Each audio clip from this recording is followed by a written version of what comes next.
할렐루야. 우리 옆분과 인사합시다. 하나님 우리 함께 하십니다. 시작. 하나님 우리 함께 하십니다. 자, 옆분 얼굴 보면서 우리 웃으면서 인사합시다. 당신의 얼굴을 보니 하나님의 얼굴을 보는 것 같습니다. 시작. 당신의 얼굴을 보니 하나님의 얼굴을 보는 것 같습니다.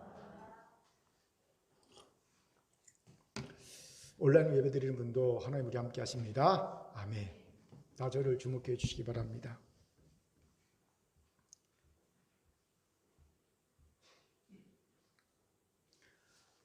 미국에 의심 많은 칼럼니스트라는 별명을 가진 댄 가드너라는 분이 있어요. 이번에 쓴 책이 이유 없는 두려움입니다. 이 책은 한마디로 우리가 두려워해야 할 것은 다른 것이 아닌 두려움 그 자체라고 역설합니다. 이를 위해 저자는요, 다양한 관점에서 우리가 느끼는 두려움은 실상 이유 없는 두려움임을 설명하고 있어요. 하지만 우리는 수치로 확인하는 걸 좋아하잖아요. 여러 이야기 중에 일부분이지만 수치로 나타나는 것들을 소개합니다. 영국에서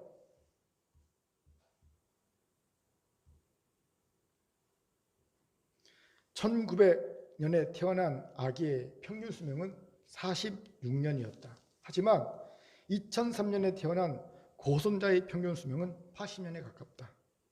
다른 서양 국가도 마찬가지다. 미국은 1930년에 평균 수명이 59년이었다. 70년이 지난 지금은 78년이다. 캐나다는 최근에 평균 수명이 80년을 넘어섰다.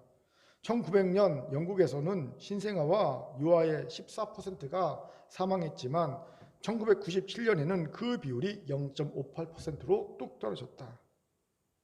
1970년 이후 미국의 5세 미만 유아 사망률도 이전보다 3분의 2 이상 감소했다. 독일 역시 평균 사망률이 4분의 3으로 줄어들었다. 또 영국의 경우 중세의 살인 발생률이 지금보다 14배나 높았다. 무슨 말입니까? 우리 시대가 인류 역사상 가장 건강하고 가장 부유하고 가장 안전한 시대라는 거예요. 그렇게 그는 이런 말을 합니다. 그런데도 우리의 두려움은 갈수록 커지고 있다. 우리 시대에 임하는 역설이 또 있을까?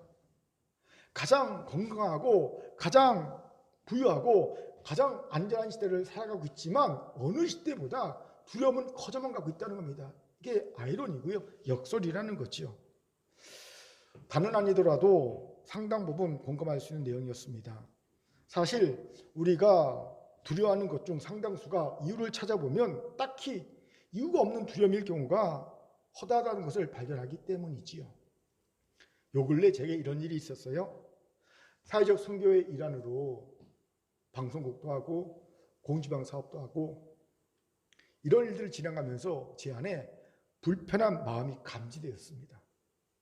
그래서 어떤 불편한 마음인가를 성찰해 보았더니 실패에 대한 두려움이란 불편한 마음이 있더라는 거죠. 이 실패에 대한 두려움이 저를 조급하게 하고요, 불안하게 하고요, 낙심하게 함을 발견한 거지요. 그래서 생명선언을 했지요. 내게 실패에 대한 두려움을 주는 옛사람은 예수와 함께 십자가에 못 박혀 죽었고 장사되었으며 나는 부활하여 새 생명을 살고 있다. 사랑합니다. 감사합니다. 용서합니다. 그러니 다시금 무엇이 성공이고 무엇이 실패인지를 되새겨 보았습니다. 제가 설교 때 여러 번 말했듯이 여러분, 순종 자체가 성공이고요, 불순종 자체가 실패잖아요.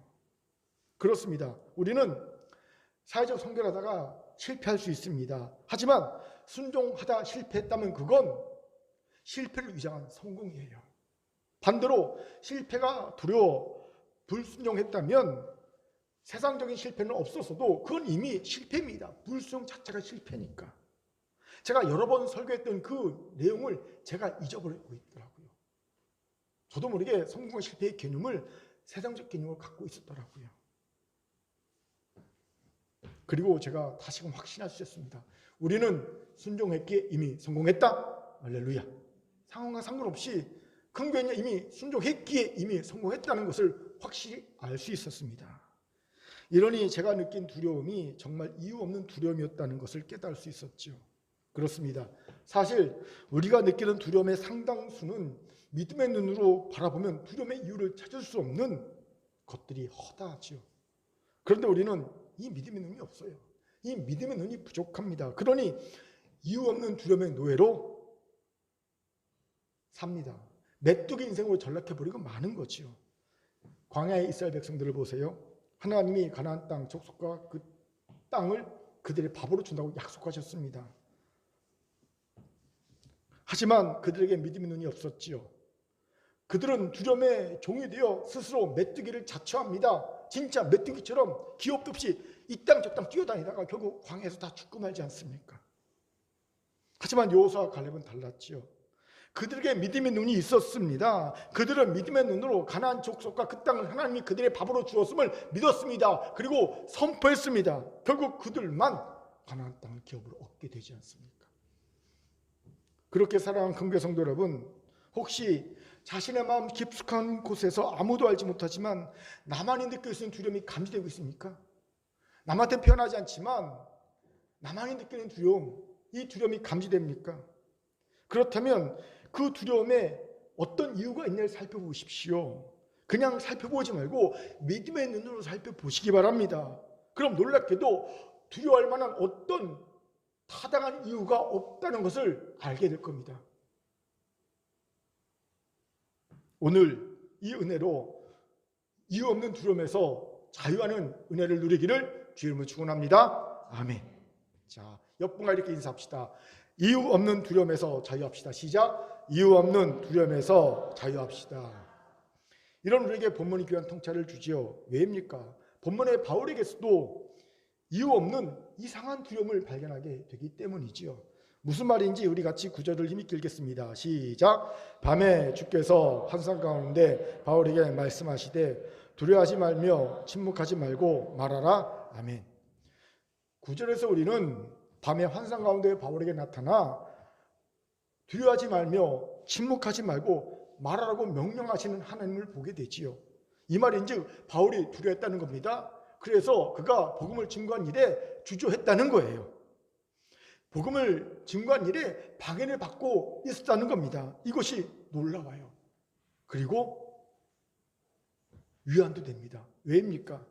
여러분, 그 대단한 사도 바울도 두려움을 느끼고 두려움 때문에 복음을 전하는 일에 방해를 받았던 사실이 놀랍지 않습니까?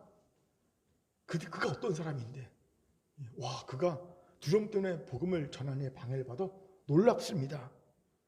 또 한편 위안도 됩니다. 우리는 세상에 나가서 예수 예자도 전하지 못하잖아요. 창피해서, 두려워서. 그래서 우리는 그런 자신을 보며 자책하잖아요. 나는 왜 그럴까? 그런데 그 대단한 바울도 우리와 별반 다를 것이 없는 인간이라는 사실을 깨닫잖아요. 그도 두려움 때문에 복음을 전하는 일에 방해를 받았어요. 와, 위안이 됩니다. 사실요, 이런 데서 위안 받으면 안 되는데 우리는 도전을 받아야 되는데 꼭 이런 데서 위안을 받으려고 하지요. 아무튼 놀라운 일이 아닐 수 없습니다. 여기서 질문이 생기지요. 그럼 사도 바울은 왜 두려워했을까요? 놀랍게도 이유가 없어 보여요. 이런 많은 구체적 이유가 있습니다. 첫째, 그의 전도 사역을 항상 힘들게 했던 경제적인 문제가 어느 정도 해결되었기 때문입니다.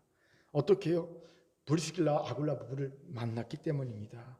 그들과 함께 천막을 만드는 일을 하면서 어느 정도 경제적인 문제가 해결되었어요.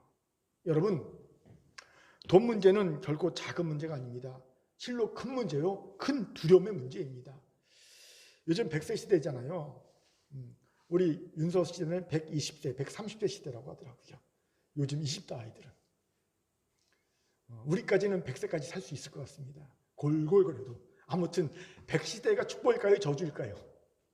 여러분, 돈 있는 사람은 축복이고요. 돈 없는 사람은 저주입니다. 예. 왜요? 노후 빈곤. 심각한 문제지요. 나이는 연장됐어요. 생명은. 그런데 돈이 없어요. 정말 이건 심각한 문제가 아닐 수 없지요. 이건 저와 같은 목사들도 예는 아닙니다. 하나님이 책임져 줄 거라는 믿음이 있어요. 그런데 그 믿음도 어찌하지 못하는 두려움이 마음 한켠에 있어요. 그러니 목사도 열심히 연금 붓는 거 아닙니까? 열심히 목회자금 붓는 건 아닙니까? 예. 그런데 이건 개인의 두려움만의 문제가 아니지요. 교회가 느끼는 가장 큰 두려움도 사실 경제적 두려움입니다. 여러분, 교회는 다른 곳은 문을 닫지 않아요. 싸운다고 문 닫지 않고요. 이런저런 다른 스캔들로 문 닫지 않습니다. 교회가 문 닫을 때면 딱 한 가지밖에 없어요. 경제적 문제 때문에 문 닫습니다.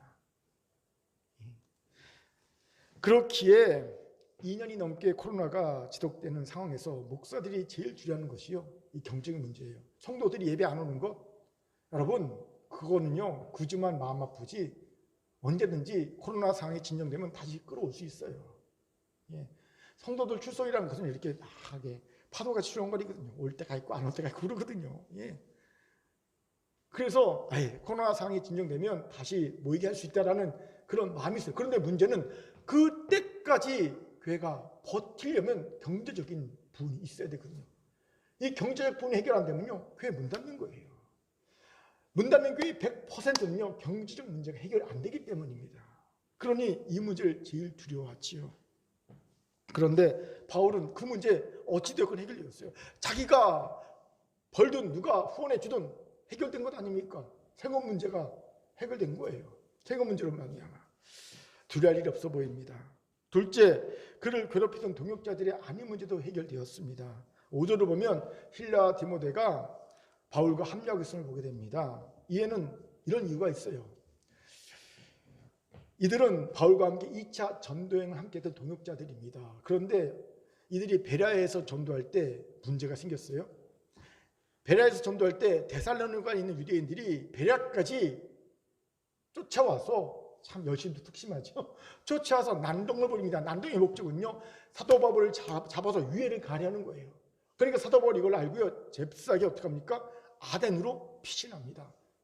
그런데 그냥 피신하지 않고요 급하게 혼자 피신하면서 이 실라 디모데에게 빨리 따로 쫓아오라고 명령을 내리고 피신합니다. 그리고 바울은요 아덴에 가서 이들 기다렸죠. 근데 안 오는 거예요. 마냥 기다릴 수 없는 상황이 됐습니다. 어쩔 수 없이 바울은요 혼자 아덴에서 고린도로 옵니다. 그러니 바울의 마음에 얼마나 불안하고 염려가 되겠습니까? 혹시 무슨 일이 생긴 건 아닐까? 지금 저 핸드폰이 있는 것도 아니고, 그렇죠? 연락을 주고받을 수 있는 것도 아니고 깝깝한 거지요. 아마 밤잠을 잘 못 잤을 것 같습니다. 이들이 걱정되어서. 그런데 이들이 무사하게 바울과 합류한 거예요. 예. 할렐루야가 아닐 수 없었을 겁니다. 이제 바울은 든든한 동역자 구력이 생긴 겁니다. 고린도에서 새로 합류한 브리스길라 아굴라 부부와 함께 평생의 동역자 이들과 함께 또 함께 했던 실라와 디모데가 합류해서 든든한 동역자 그룹이 딱 세워진 거예요. 그렇게 바울은요 실라와 디모데가 합류하자 그의 메시지가 달라집니다. 업됩니다. 강력해집니다. 같이 4절 5절 읽어볼까요? 같이 읽겠습니다. 시작. 안식일마다 바울이 회당에서 강론하고 유대인과 헬라인을 건면하니라. 실라와 디모데가 마게도냐로부터 내려오매 바울이 하나님의 말씀에 붙잡혀 유대인들에게는 예수는 그리스도라 밝히 증언하니 아멘. 4절 보세요. 4절은 실라와 디모데가 오기 전입니다. 이때 바울은요 회당에서 유대인과 그리고 헬라인이지만 유대인으로 개종한 사람들을 대상으로 말씀을 강론합니다. 그런데 예수는 그리스도와 밝히 증언하잖아요. 두뭉실하게 증언합니다. 그러니 갈등이 없었어요. 그러던 바울이 실라와 디모데가 합류하자마자 업됩니다. 그래갖고요 예수는 그리스도와 밝히 증언합니다. 유대인들의 영린을 건드린 거예요. 무엇이 느껴집니까? 힘이 생긴, 자신감이 넘치는 바울의 모습을 보게 되죠. 왜요? 동역자 그룹이 든든히 세워졌어요. 혼자 있다가 동료가 생긴 거예요. 힘이 생긴 겁니다. 두려워할 일이 없어 보이지 않습니까? 세 번째로 합력가의 선을 이루시는 하나님의 역사가 나타나고 있어요. 무슨 말입니까? 바울이 영리를 건드리자 본색을 드러내자 유대인들이 저항하고 비난합니다. 영린을 건드렸으니까.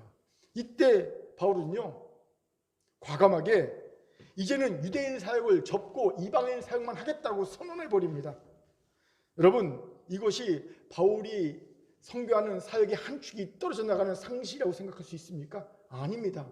도리어 전화유복입니다. 이 일을 계기로 해서 바울은요 이방인의 사도로 우뚝 설 수 있게 되기 때문입니다. 전화유복이었어요. 그리고 고린도에서도요 이 일 외에 도리어 하나님께서 믿음 좋은 디도 유스도라는 사람을 알게 하셔서 그 사람 집에 거하게 하십니다. 그런데 그 사람 집이 유대인 회당 옆집이에요.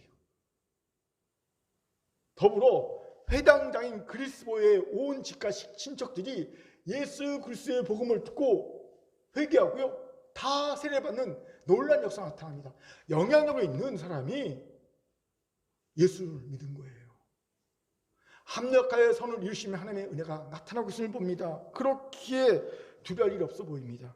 무슨 말입니까? 아무리 봐도 바울이 두려울 만한 이유가 없어 보였다는 겁니다. 즉 바울의 두려움은 두려울 이유가 없는 이상한 두려움이었다는 거죠.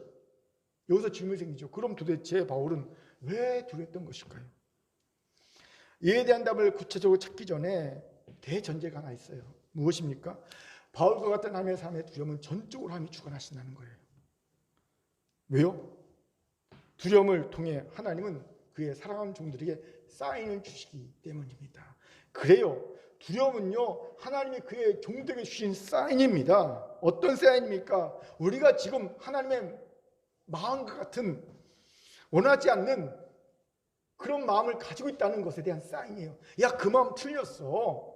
내가 원하지 않는 마음이야. 이걸 알려주신 사인이고요. 우리가 지금 하나님의 온전한 사랑 안에 거하지 않고 있다는 것을 알려주신 사인입니다. 야, 네가 지금 사랑 안에 거하지 않고 있어. 이거 알려주신 사인이라는 거예요. 우리 같이 디모데후서 1장 7절과 요한 1서 4장 18절 읽겠습니다. 시작. 하나님이 우리에게 주신 것은 두려워하는 마음이 아니요 오직 능력과 사랑과 절제하는 마음이니 시작. 사랑 안에 두려움이 없고 온전한 사랑이 두려움을 내쫓나니 두려움에는 형벌이 있음이라. 두려워하는 자는 사랑 안에서 온전히 이루지 못하느니라. 아멘. 보세요.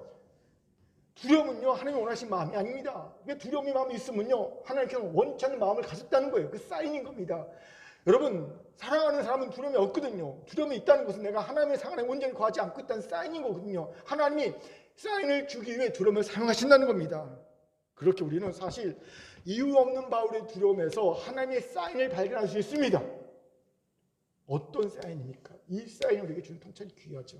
같이 알아봅시다. 먼저는 스스로 통제하려 하지 말라는 거예요. 무슨 말입니까? 우리는 이미 바울의 상황이 사역하기에 이보다 더 좋을 수 없게끔 갖추어져 있음을 확인할 수 있었지요. 모처럼 경제적인 안정도 이루어졌고요. 브리스길라 아굴라라는 평생의 동역자들도 얻었고요.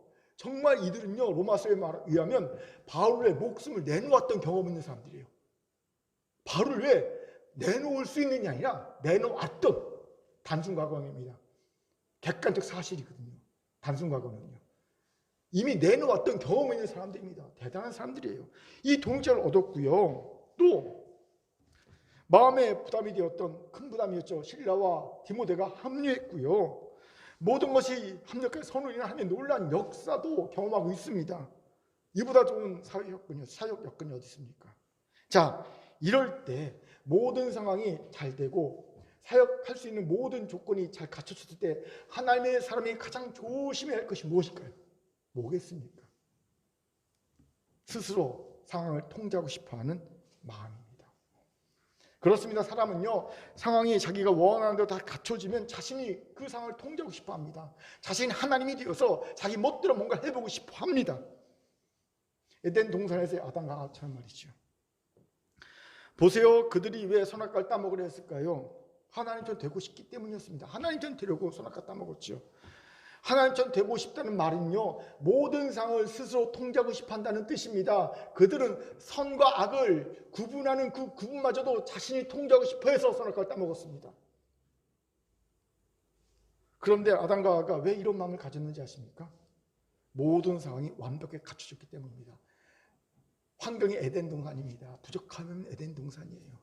거기다가 아담과 본인은요 다른 여타 피조물과 다른 하나님의 형상을 지금 받았습니다. 그 지혜와 그 거룩함과 능력이요 하나님급입니다. 모든 것이 완벽합니다. 그러니 스스로 통제하고 싶은 거예요. 하나님처럼 되고 싶은 거예요. 제가 아담과 하와라도요 그런 마음이 들 것 같습니다. 모든 상이 다 완벽하다면 내가 그것을 통제하고 싶어하는 마음이 들 것 같습니다. 바울도 그랬다는 겁니다. 어쩌면 바울은 사역하기에 가장 좋은 이전에 경험하지 못한 그런 환경을 보면서 그런 상황이 구축된 걸 보면서 이것도 해보고 싶고 저것도 해보고 싶고 이거 하면 안 될까 저거 하면 안 될까 이런저런 생각을 밤을 지새워서 모른다는 겁니다. 그리고 이것이 바울에게 이유 없는 두려움이 생긴 이유라는 거예요. 왜입니까? 인간은 스스로 상황을 통제하려고 하면 할수록 두려움에 빠지는 존재이기 때문입니다. 불안을 연구하는 심리학자들이 인간에게 불안이라는 감정이 생기는 이유를 이렇게 설명합니다. 불안은 삶의 불확실성을 통제하려는 마음에서도 비롯된다. 그렇습니다. 사실 우리의 삶의 모습은요, 온통 불확실성 투성입니다. 여러분, 당장 내일 내가 코로나 바이러스에 걸릴지 누가 압니까? 그렇죠? 참 저는요, 2년이 넘게 우리 교회 성도들이 또 성도들의 직장이나 사업장에서 코로나 환자가 발생하지 않은 것이 얼마나 큰 은혜인지 다시 깨닫고 있습니다. 어제만 해도 그랬잖아요. 또 밀접 접촉자가 생겼다고 그래서 걱정했는데 또 안전하다고 그러잖아요. 아침에 음성 나왔어요. 얼마나 감사한지 몰라요. 예. 비록 덩덩이지만 코로나 때문에 그래도 너무 감사합니다. 예. 우리는요 온통 삶이 불확실성 투성입니다. 몰라요. 그렇게 우리가 내 삶을 스스로 통제를 할 때 우리 마음에 뭐가 생기냐면 불안이 생깁니다. 능력이 안 돼 통제하지 않으니까 불안이 생기는 거예요. 불안이 가중됩니다. 더욱더 불안에 빠져들고 맙니다. 그런데 여러분, 불안과 두려움은 동색입니다. 불안이 증폭되면 두려움인 거거든요. 바울이 두려움에 빠진 이유이자 우리가 두려움에 빠진 이유입니다. 이것을 깨달으고 하나님이 주신 것이 쌓인 두려움입니다.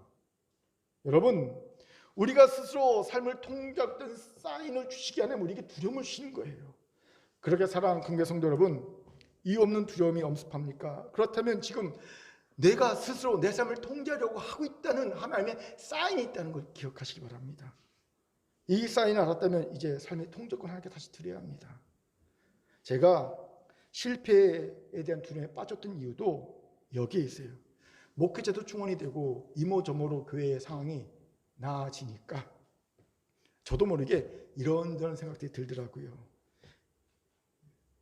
이것저것 해볼까 라는 생각도 많이 들면서 나도 모르게 내가 스스로 이런 상황을 통제하고 싶은 생각이 들더라는 겁니다. 그러니 불안이 생기죠. 통제할 능력도 없으면서 불확실한 미래를 통제하려 하니까 나도 모르게 내 안에 불안이 생겼던 겁니다. 몰랐어요. 그런데 오늘 말씀 묵상하면서 하나님이 깨닫게 해주시더라고요. 왜 내 안에 실패에 대한 두려움이 생긴 줄 알아? 내가 스스로 상황을 통제를 했잖아. 상황이 좋아졌다. 혹시 저와 같은 이가 있다면 오늘 바로 삶의 통제권 하나님께 드리세요. 방법은 간단합니다. 생명선언 하시고 두려움이 없을 때까지 기도하는 겁니다. 여러분, 우리의 두려움은요 온 우주에서 유일하게 불확실성을 통제할 수 있는 능력을 가지신 전지전능하신 하나님이 우리의 삶을 통제하실 때 없어집니다. 여러분 꼭 기억하십시오. 불확실성을 통제할 수 있는 유일한 분은 오직 하나님 한 분이십니다. 그분만이 그걸 통제할 수 있어요. 그렇기에 우리의 불안은요 그분께 우리의 불확실성의 삶을 맡겨드릴 때 통제됩니다. 하나님께 맡겨드리세요.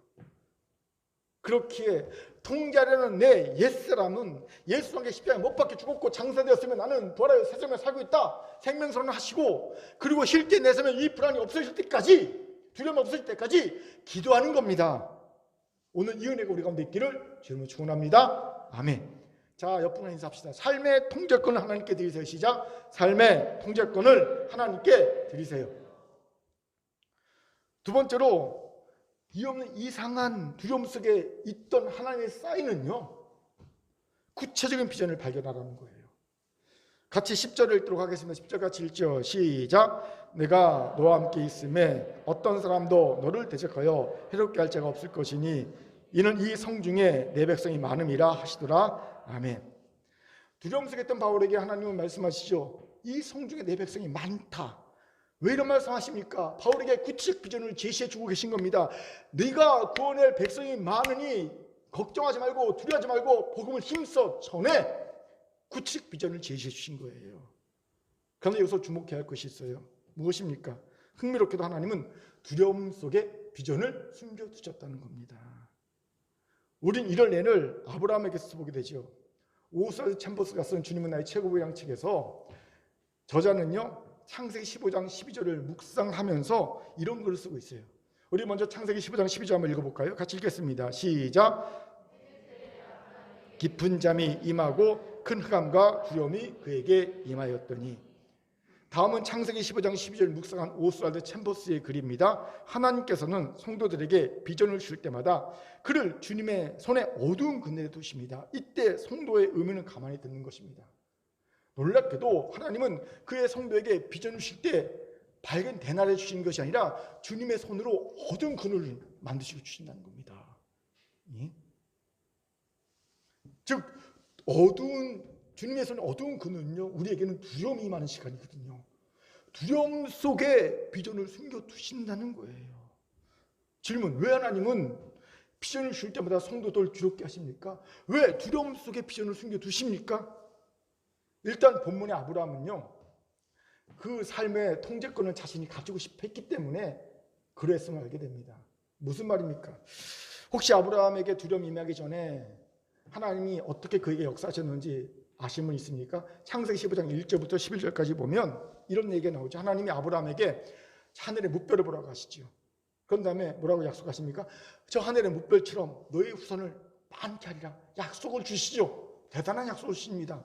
그러자 아브라함이 어떻게 합니까? 하나님은 그 약속을 주신 뒤에 아브라함에게 자, 약속을 받은 너는 나를 위하여 제사하라 명령하십니다. 제사를 명령하셨어요.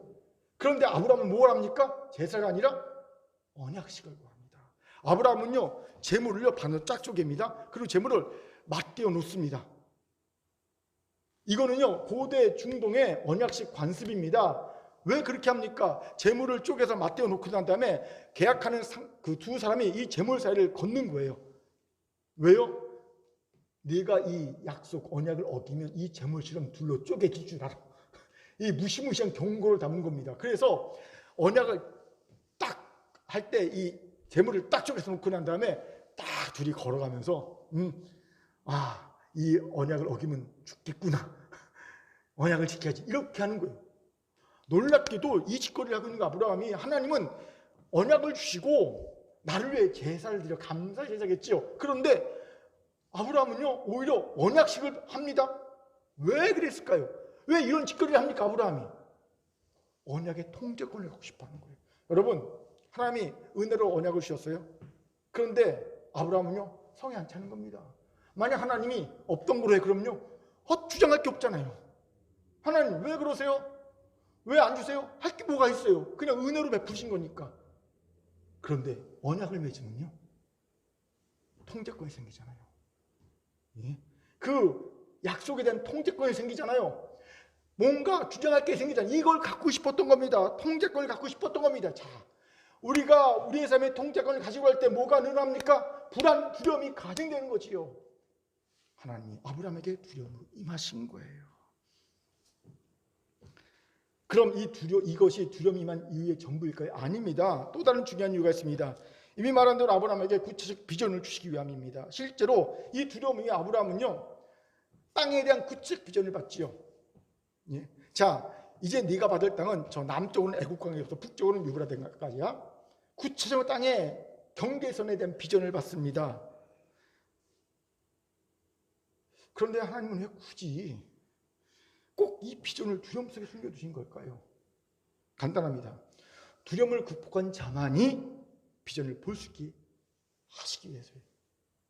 하나님이 비전을 두려움 속에 숨겨두신 이유는요, 두려움을 극복한 자만이 볼 수 있는 것이 비전이기 때문입니다.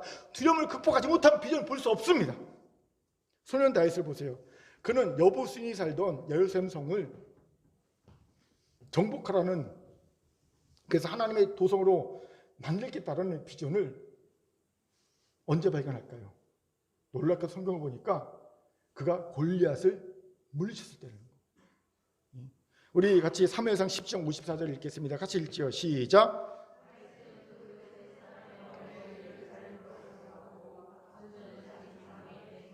아멘. 소년 다윗이 골리앗을 3m 30 넘는 골리앗을요 물매도 한 방울로 쳐서 죽이잖아요. 그러고 난 다음에 겁도 없이 머리를 잘라요. 그리고 머리를 들고 자기 집으로 안 가고요. 어디로 갑니까? 바로 여부수인이 살고 있던 당시에 여부수인이 살고 있는 예루살렘 성으로 갑니다. 이 머리를 들고 그 성을 바라봅니다. 왜요? 무슨 의미일까요? 다음은 너 차례야. 지금은 블레셋산 골리앗을 죽여서 왔지만 다음은 너 차례야. 아마 분명 다윗은요, 소년 다윗은요, 예루살렘 성을 쳐서 빼앗아 하나님의 도성을 만들겠다는 비전을 선포했을 겁니다. 그때. 근데 어떻게 그 비전을 선포합니까? 골리앗이라는 두려움을 극복하는 하나님이에요. 놀랍게도 하나님은요, 골리앗이라는 두려움 속에 여부수인이 살던 예루살렘 성을 쳐서 하나님의 도성을 만드는 비전을 숨겨두셨던 겁니다. 그렇게 다윗은요, 소년 다윗은요, 골리앗의 두려움을 극복하는 하니까 이 비전을 발견한 겁니다. 그래서 집에 안 가고 골리앗의 머리를 들고 예루살렘 성으로 간 거예요. 다음은 너야. 실제로 다윗은요, 통일 이스라엘의 왕이 되자마자 제일 먼저 무슨 일 합니까? 그의 어릴 때의 고백처럼 선포처럼 예루살렘 성을 정복해서 하나님께 드립니다. 그가 왕이 되자마자 제일 먼저 한 일은요, 소년 때 얻은 발견한 비전의 성취였음을 보게 되죠. 그렇습니다. 하나님은 비전을 두려움 속에 숨겨두시고 두려움을 극복한 자만이 하나님이 주신 비전을 발견하게 하십니다. 여기에 우리 연약함이 있죠. 우리는 두려움 앞에만 서면 왜 이리 작아집니까? 에모도 아니고. 예? 그대 앞에만 서면 작아지는가? 우리는 두려움 앞에만 서면 피하려고 합니다. 일단 극복하려 하지 않고 피하려고 합니다. 그런데 여러분, 두려움을 회피만 하기만 하면 단기적으로는요, 불편감이 완화될 수 있지만 장기적으로 두려움을 극복하지 못합니다. 그럼 어찌해야 될까요? 두려움을요, 직시해야 합니다. 맞서야 합니다. 예를 들어 동물 공포증에 걸린 환자들을 치료할 때 어떻게 하는지 아세요? 회피만 시키지 않아요. 단기적으로 불편감만 해소시키지 않아요. 대신 유해하지 않은 무해한 동물들과 함께하는 시간을 가지게 합니다. 처음엔 너무 힘들어요. 그런데 일단 버티고 같이 있다 보면요, 치유가 돼요. 아, 동물이 나한테 해로운 것만은 아니구나 라는 걸 깨닫게 되면서 치유 효과가 있대요. 고치는 방법입니다. 하나님도 마찬가지입니다. 하나님도요, 두려움으로 항상 회피하고 도망치고 직시하지 못하는 하나님의 자녀에게 도리어 그가 두려운 상에 직면하게 하십니다. 맞서게 하십니다. 욥이 그런 경우가 아닙니까? 욥기 3장 25절을 제가 읽겠습니다. 내가 두려워하는 그것이 내게 임하고 내가 무수하는 것이 내 몸에 미쳤구나. 무슨 말입니까? 하나님은 욥이 두려워하는 것을요, 그의 삶에 던져주신 겁니다. 왜요? 그가 두려워하는 것이 그를 영원히, 그를 완전히 죽일 수 없고 멸망시킬 수 없다는 걸 그로 경험하게 하신 겁니다. 그래요. 여러분, 우리가 두려워하는 것이 우리를 영원히, 우리가 완전히 죽일 수 없습니다. 멸망시킬 수 없습니다. 하나님이 계시기 때문입니다. 제가 이런 경험이 있어요. 예전에만 말씀드린 적이 있는데, 제가 어릴 때 개에 대한 두려움이 있었어요. 왜냐하면 어릴 때 동네에 개가 많았는데 쌓아놓은 개들이 막 달려들거든요.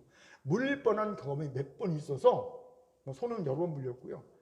개에 대한 두려움이 있었어요. 그런데 그 개에 대한 두려움이 일생에 사라진 경험이 제게 있어요. 21살 때였는데, 그때 제가 교회학교 주일학교 4학년 교사였어요. 반 아이들이 25명이었습니다.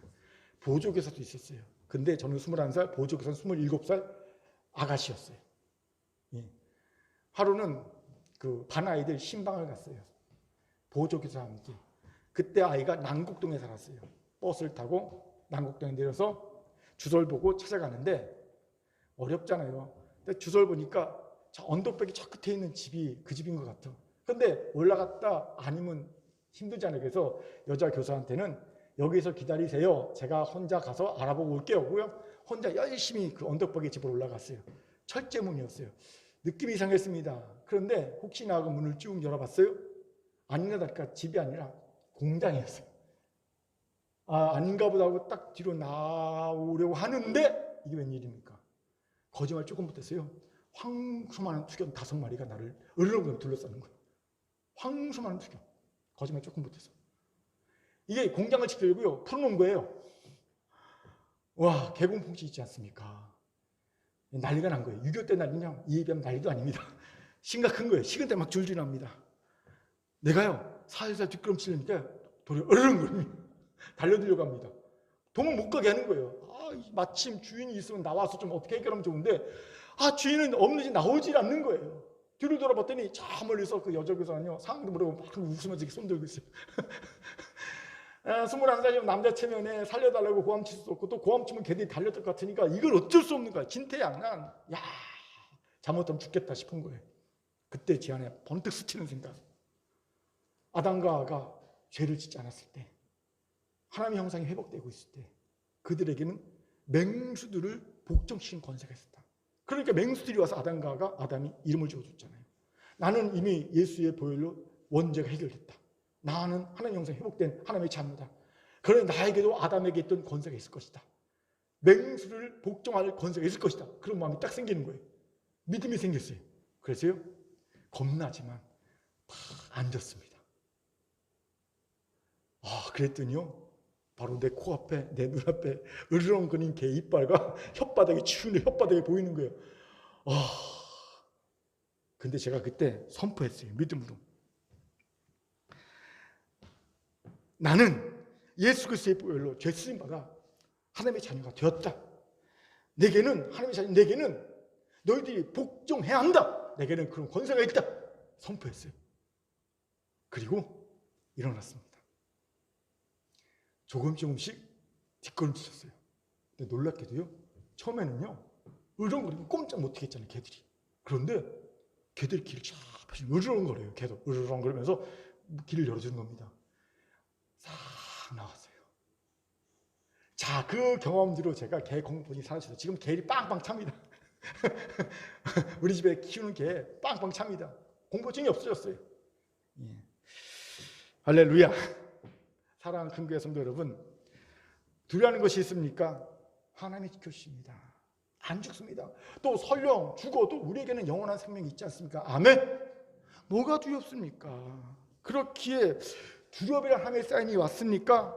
그것은요, 극복하라는 겁니다. 그래서 그 속에 숨겨둔 구체적 비전 발견하라는 겁니다. 맨날 두려움이 있으면 도망치니까 비전은 못 발견하는 겁니다. 여러분, 놀랍게도 두려움 속에 여러분의 비전이 있어요. 실제로 저는 사직 순교 두려워요. 왜요? 해본 경험이 없으니까. 아무도 해본 경험이 없고 나한테 경험이 없으니까 화이트 스페이스잖아요. 서론이에요. 누구도 밟아보지 않는 서론이에요. 한 걸음이 어렵습니다. 그 두려워요, 솔직히. 그렇게 저는요, 이 사회적 성교회, 우리 큰교회와 저의 구체적 비전이 숨겨져서 믿습니다. 그래요. 그러니 발견합시다. 사회적 성교회 숨겨두신 비전을 발견하는 은혜가 우리 가운데 있기를 주님으로 축원합니다. 아멘.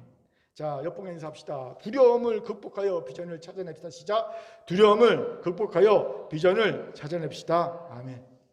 세 번째, 바울의 이유 있는 두려움 속에 있는 하나님의 사인이 뭐냐면요, 이제는 변화할 때라는 거예요. 우리 같이 11절 읽겠습니다. 시작. 1년 6개월을 머물며 그들 가운데서 하나님의 말씀을 가르치니라. 아멘. 11절은 큰 의미를 가진 구절입니다. 무슨 의미일까요? 바울이 이제 그의 사역의 질적 변화를 일으켰다는 거예요. 질적 성장과 변화를 일으켰다는 겁니다. 어떻게 이런 말을 합니까? 사실 그동안의 바울의 사역은요, 자이든 타이든 단계 사역이었어요. 짧게는 며칠에서 길게는 기껏해야 몇 달 정도 머물다 떠나는 그런 단계 사역이었습니다. 그렇게 사실 바울이 원하는 만큼의 사역의 효과 열매를 거둘 수가 없었죠. 물론 하나님의 기적적 도움으로 교회도 세워졌습니다. 하지만 그것이 장기 사역을 할 때 얻어질 열매와 효과와 비교하면요, 부족하고 미흡함이 그지없는 열매와 사역이었을 겁니다. 그런데 처음으로 바울이 고린도에서 장기 사역을 시작합니다. 1년 6개월이라는 사역의 질적 변화와 성장이 비로소 시작된 거지요. 그리고 그에 걸맞게 풍성한 열매도 거두게 되죠. 여러분, 고린도 교회 문제 많은 교회 맞죠? 모든 교회가 가질 만한 문제는 다 가진 교회가 고린도 교회입니다. 그런데 이 말을 반대로 말하면 그만큼 풍성한 성장이 있는 교회라는 겁니다. 바람 잘 나는 나무는요, 가지 많은 나무예요. 가지 없는 나무는요, 바람도 없어요. 고린도 교회가 수많은 문제가 있었다는 것은 그만큼 교회가 컸다는 겁니다. 여러분, 작은 교회는 문제 별로 없어요. 큰 교회가 문제가 많은 거거든요. 그만큼 사역에 풍성한 열매가 효과가 있었다는 거예요. 고린도 교회에. 왜? 장기 사역을 했으니까. 처음으로 사역의 질적 변화가 있었다는 거지요. 이것이 흥미롭습니다. 두려움에 있던 바울이 장기 사역을 하게 되었으니 말이지요. 어떻게 이럴 수 있을까요? 중요한 이유가 있지요. 두려움 속에서 바울은 사역이 변화되어야 됨을 깨달은 거예요. 아, 내가 이제 사역을 변화시켜야 되겠다. 무슨 말입니까? 하나님은요, 종종 두려움을 통해 그의 종들의 변화를 유도해 가십니다. 야곱 보세요. 그는 삼촌 라반의 안색이 변한 것을 발견했어요. 자기가 부자가 되니까 삼촌이 안색이 변했어요. 그리고 야곱은 두려움을 느낍니다. 야, 삼촌이 나를 해할지도 모르겠다. 그때 하나님은요, 그 두려움을 이용해서 야곱에게 말씀하십니다. 자, 이제 가나안 땅으로 가. 아버지 집으로 가. 20년 만에 변화를 요구하십니다. 그리고 야곱은 드디어 변화하죠. 떠납니다. 약속의 땅 가나안으로. 하나님의 역사였어요. 이렇던 하나님은 두려움을 사용하여 그의 백성의 변화를 유도하시거든요. 왜 꼭 이래야 할까요? 그렇지 않으면 도무지 변화하려고 하지 않는 거 우리이기 때문이나 여기가 좋사오니 그래요. 여러분 두려움 없어 보십시오. 여기가 좋사오냐고 그냥 축축 늘어져 있는 것이 우리입니다. 본인이 있지만 말해야 될 것 같아요. 어제 고성호 집사님과 책 나눔을 했는데 고 집사님이 멋진 간증을 했어요. 목사님이 옛사람이 죽었다는 말씀하실 때 그걸 머리로 알았는데 삶으로 이거구나 체험하는 경험을 했대요. 이게 제2의 회심이거든요. 이거는 아무나 하는 게 아니에요. 정말 옛사람이 죽었다는 이게 옛사람이 죽었다는 거구나 하고 처음 했대요. 그때 박수 쳤어요. 제2의 회심했다고. 조문성건사 얘기도 하면서 여러분 북나누면 이런 능력이 나타나요. 회심 역사 나타나거든요. 그러면서 제가 이런 얘기도 해드렸어요. 우리는 꼭 변화되지 않으면 안 되는 어쩔 수 없는 상황에 닥쳐 변화되려고 하죠.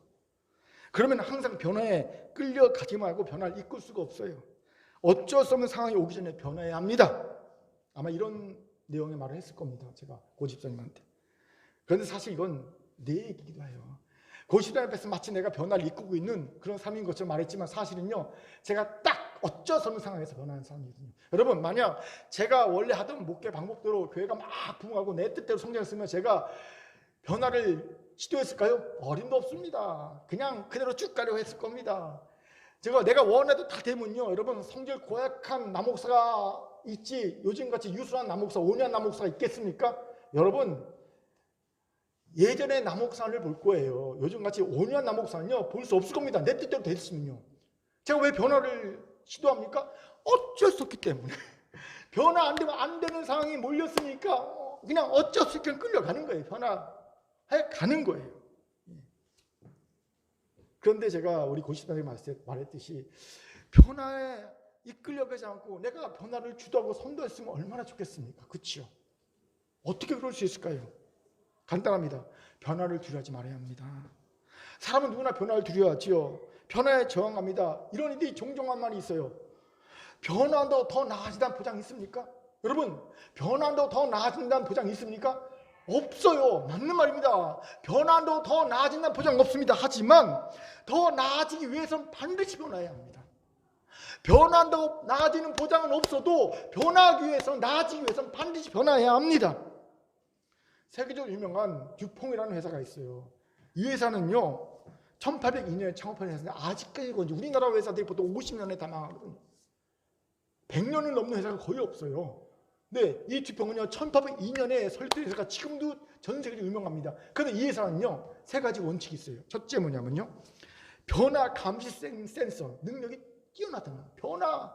시대가 변화되는 걸 감지하는 능력이 뛰어나고요. 두 번째는 다른 기업보다 시장을 먼저 점유한다는, 선점한다는 거예요. 선점. 시간 청구를 잘한다는 거예요. 세 번째는요, 자기 부정의 메커니즘을 갖고 있어요. 쉽게 말하면 어떤 시제품을 딱 개발하면요 무조건 3년 전에 폐기해버립니다. 3년마다 새로운 제품 개발해내는 거예요.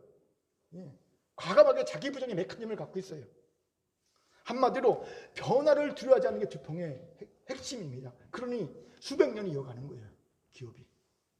여러분, 변화를 이끌려면요 변화에 대해서 두려워하지 말고 저항에 대해서 두려워하지 말아야 합니다. 또 두 번째로 변화를 이끌려면 지치지 말아야 합니다. 변화에는 저항이 따르죠. 그렇게 변화를 이끄는 사람은 반드시 저항에 직면해야 되고요, 지칩니다. 그래서 변화를 이끄는 사람 중에 지쳐서 그냥 변화를 포기하고 나가 떨어지는 사람 참 많이 봤습니다. 사실 요 근래 제가 그런 경험을 했어요. 변화를 이끌다가 지쳤어요. 그리고 제 마음 가운데 내가 무슨 영화를 본다고 이러고 있냐. 그냥 편하게 목회하다 그냥 편하게 살면 안 될까 싶은 생각이 들더라고. 솔직히 그런 마음이 들었어요. 왜 지쳤을까요? 내가 너무 신경 쓸 여러 가지 일이 있다는 거죠. 이걸 신명용어로 자아고갈이라고. 자아고갈. 자아고갈이 뭐냐면요, 무력의 정신적 에너지를 사용해서 소진해버리면 피로감과 고단감이 높아지면서 부정적 감정이 막 크게 일어나는 게 자아고갈입니다. 재미있는 실험이 있어요. 쿠키 실험이라는 게 있어요. 두 그룹의 사람에게, 한 그룹에게는요 맛있는 쿠키를 줍니다. 먹게 합니다. 그리고 쿠키를 굽는 아주 맛있는 냄새를 맡게 합니다. 그 쿠키 굽는 냄새를 맡게 하면서 쿠키를 먹게 해요. 다른 한 그룹은요 맛없는 물을 먹게 합니다. 맛없는 물을 먹으면서 맛있는 쿠키를 굽는 냄새를 맡게 합니다. 그런 다음에 두 그룹에게 절대 풀 수 없는 문제를 딱 줍니다. 그러면요, 이 맛없는 물을 먹으면서 맛있는 쿠키 맛을 참으면서 맛없는 물을 먹었던 사람들은요, 그 그룹은요, 이 문제를 푸는 걸 포기하는 시간이 9분이에요. 9분 만에 문제 포기합니다. 못 풀어. 그런데 놀랍게도 맛있는 쿠키를 먹으면서 인내하지 않고 쿠키를 맡았던 사람은요, 무려 16분을 문제를 풉니다. 그리고 16분에 포기합니다. 무려 7분 차가 나는 거예요. 왜 그런지 아세요? 이 물을 먹었던 사람들은요, 인내하면서 이 정신적 에너지가 고갈됐거든요. 쿠키를 못 먹으면서 물을 먹으면서 인내하잖아요. 그래서 정신 에너지가 고갈됐고요. 이 쿠키를 먹으면서 기다렸던 사람은요, 에너지가 고갈이 안 된 겁니다. 그러니까 훨씬 인내할 수 있는 힘이 커진 거예요. 7분이 더 커진 거예요. 우리 사람은요 이래요. 정신 에너지가 고갈되면요 못 견딥니다. 버티지 못합니다. 그러니 제가 그랬다는 거죠. 요 근래 이런저런 신경 쓰는 일이 많다 보니까 정신 에너지가 고갈된 거예요. 인내력이 떨어진 거죠. 변화를 주도할 힘이 떨어지는 거예요. 자신감이 뚝 떨어진 겁니다. 버틸 힘이 떨어진 거죠. 그런데 저는 저와 같은 성도들 자주 봅니다. 너무 세상 일로 분주합니다. 정신적 에너지를 다 쓰고 주위로 오는 거예요. 이런 성도의 특징이 뭔지 아십니까? 위로받고 싶어요. 이런 성도들에게 하나님이 변화를 요구하는 말씀을 주시면요, 반응이 뭔지 아세요? 일단 짜증납니다. 화가 납니다. 도망치고 싶습니다. 빨리 가서 쉬고 싶어요. 여력이 없어요. 지금 에너지가, 정신 에너지가 없는 거예요. 세상 일로 다 쓰다가 지금 고갈돼서 왔는데 위로만 받고 다시 위로받고 싶은데 하나님은 변화하라 말씀하시니 내 힘이 있나? 변화를 견딜 힘이 있나? 그 짜증이 나지요. 불편하지요. 화가 납니다. 도망가고 싶습니다. 빨리 집에 가고 쉬고 싶습니다. 충분히 이해할 수 있어요. 그런데 아십시오. 이런 모습은요, 사단에게 당한 모습이에요. 사단은요, 일주일 동안 우리가 이 자아 고갈돼도 갖은 수를 닫습니다. 그러면 그는요, 주일날 와서 하나님 말씀 못 듣거든요. 하나님의 말씀은요, 우리를 위로하는 말씀만 있는 게 아니거든요. 하나님의 말씀 반드시 위로와 함께 더불어 뭐합니까? 그렇게 변화라 말씀하시거든요.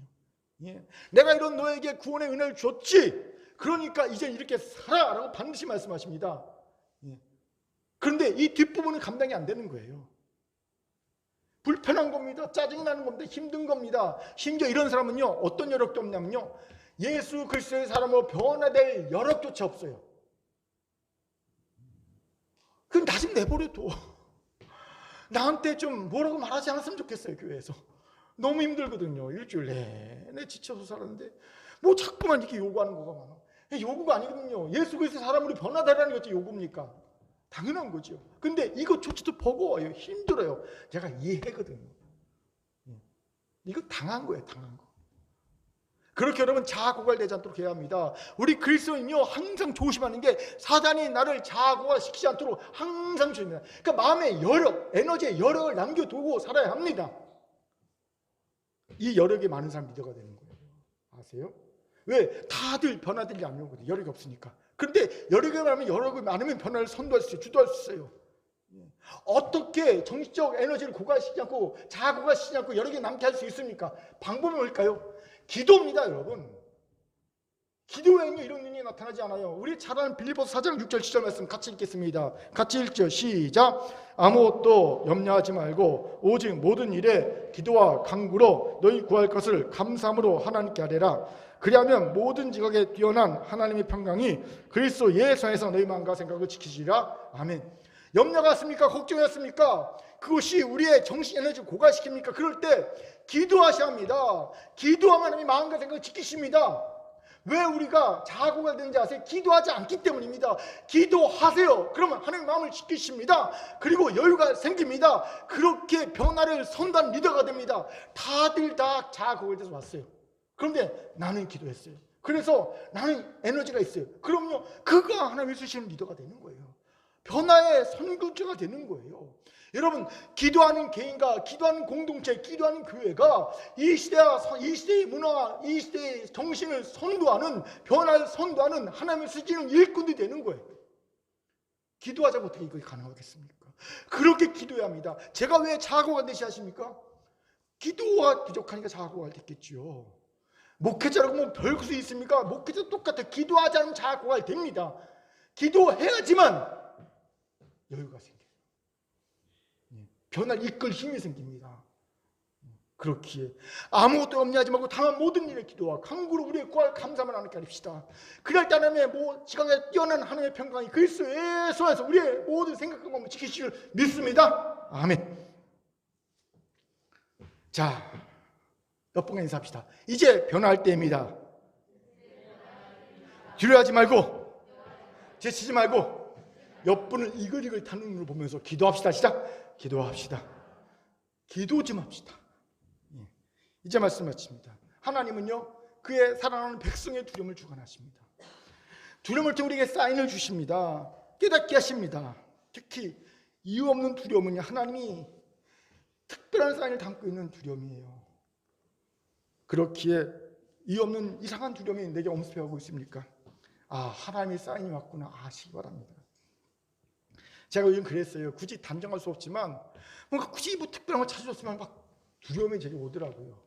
그래서요, 제가 사실은 부끄러운 얘기지만 하루에 5번 이상 화장실 가면 제가요 변비로 엄청 고생했고요. 네, 사모님이 먹는 장약을 먹어도 효과가 없어요. 사모님 효과 좋다는데 저는 효과가 없는 거예요. 참 어울리지 않게 변비로 고생하고 있어요. 왜냐하면 두려움이 엄습했기 때문에. 그 두려움이요 저게 엄청 스트레스 주니까 변비가 걸린 거예요. 그러고 있다가 하나님이 오늘 말씀을 통해 제가 깨달으셨어요.